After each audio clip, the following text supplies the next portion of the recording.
Hi hello నమస్తే welcome back to our channel. ఈరోజు మనము చాలా టేస్టీగా ఎమ్మిగా పొటాటో పరాటా చేయబోతున్నానండి. చాలా ఈజీగా అసలు నోట్లో వేసుకుంటే ఇట్లా తునిగిపోయి మంచిగా కరిగిపోయే విధంగా నేను ప్రిపేర్ చేయబోతున్నాను. ఇవి లంచ్ బాక్సెస్ కానీ పిల్లలకి పెద్దలకి అందరికీ చాలా బాగుంటుంది. ఇంకా ఆలస్యం ఎందుకు వచ్చేసేయండి, ప్రిపేర్ చేసుకుందాం. ఆలు పరోటా ప్రిపేర్ చేయబోతున్నానండి. దానికోసం ఏంటంటే మనము ఈ పరోటా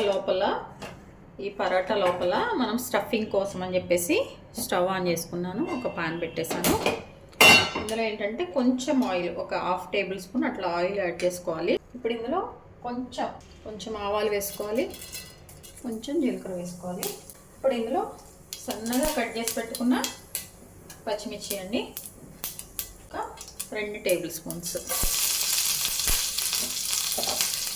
అలాగే అల్లం ముక్కలు, చిన్నగా కట్ చేసుకున్న అల్లం ముక్కలు. అలాగే కొంచెం కరివేపాకు చిన్న ముక్కలు చేసుకున్న ఒక 4 నుంచి 5 కర్రీ లీఫ్ అండి. చూడండి, ఇవి కూడా వేసేసుకోవాలి.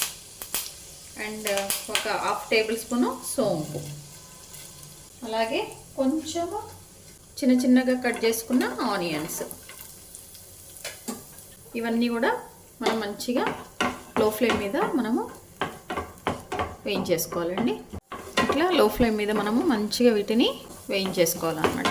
కొంచెం జీలకర్ర పౌడర్, అలాగే కొంచెము ధనియాల పౌడర్, కొంచెం పసుపు. ఒకసారి మంచిగా మిక్స్ చేసుకోవాలి. అలాగే కొంచెం కట్ చేసి పెట్టుకున్న కొత్తిమీర.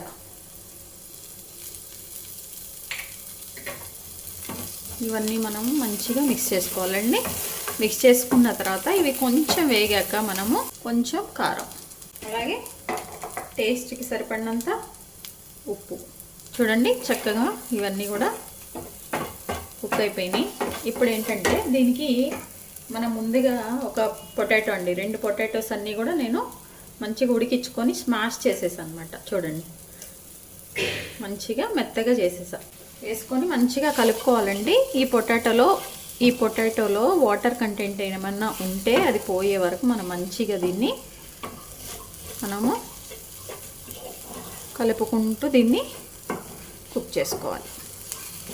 ఇది కొంచెం మొత్తం ఇట్లా ప్రెస్ చేసుకుంటూ ఈ పొటాటో అంతా కూడా బాగా స్మాష్ అయ్యే విధంగా మంచిగా ఇందులో వాటర్ పోయే విధంగా మనము దీన్ని మంచిగా ఇట్లా వేయించేసుకోవాలన్నమాట.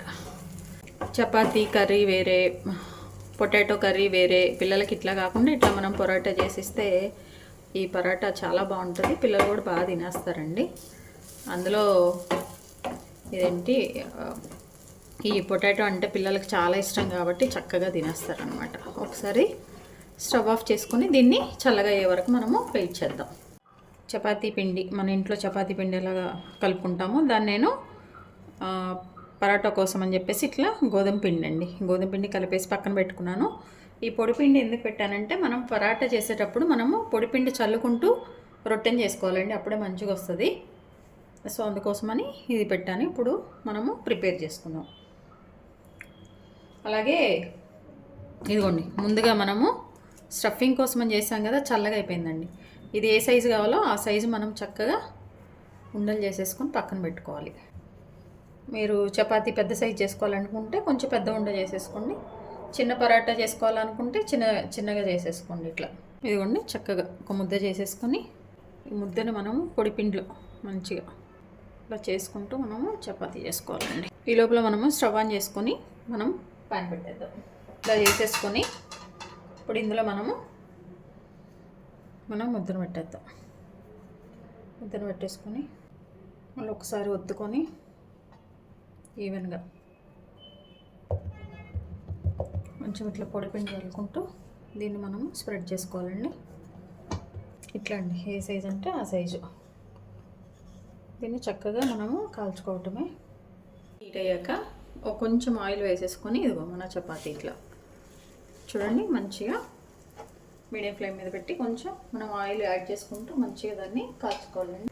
లోపలంతా కూడా మనము కుక్ చేసి ఉంచాం కాబట్టి పెద్ద పైన చక్కగా మీడియం ఫ్లేమ్లో పెట్టుకుంటండి, అటు ఇటు 2 వైపులా కాల్చుకుంటే మంచిగా కాలిపోతుంది అన్నమాట. కొంచెం ఆయిల్ వేసుకొని మనము తిప్పుకుంటూ మంచిగా కాల్చుకోవాలి. అట్లానే ఇంకా మిగిలినవి చేసేసుకోవాలండి. చపాతీ చూడండి కొంచెం పొంగుతున్నాయి లైట్గా, మంచిగా తినేటప్పుడు మెత్తగా ఉంటాయండి. చూడండి కొంచెం తిప్పుకుంటూ ఇట్లా ఇట్లా ఈ కొంచెం లైట్ బ్రౌన్ కలర్ అట్లా వచ్చేస్తే కాలినట్టే. చూడండి మంచిగా రెడీ అయిపోయింది, మంచిగా కాలింది. దీన్ని మనము ఇప్పుడు ప్లేట్లో సర్వ్ చేసుకుందాం. చూడండి చక్కగా మన పరోటా చూడండి చాలా టేస్టీగా ఎమ్మీగా మనకి పరోటా చాలా మెత్తగా అండి, బాగా వచ్చింది. ఒకసారి ఇట్లా తుంచుకుంటే చూడండి మొత్తం లోపల చపాతీ ఇట్లా తింటే నోట్లో వేసుకుంటే కరిగిపోయే విధంగా ఉంది. మన పరోటాస్ మంచిగా రెడీ అయిపోయినాయి. మీ అందరూ కూడా తప్పకుండా ట్రై చేయండి. మీ విలువైన సమయాన్ని కేటాయించి నా వీడియోస్ చూస్తున్నందుకు మీ అందరికీ ధన్యవాదాలు. మీకు నచ్చినట్లయితే like, share, subscribe. Thank you.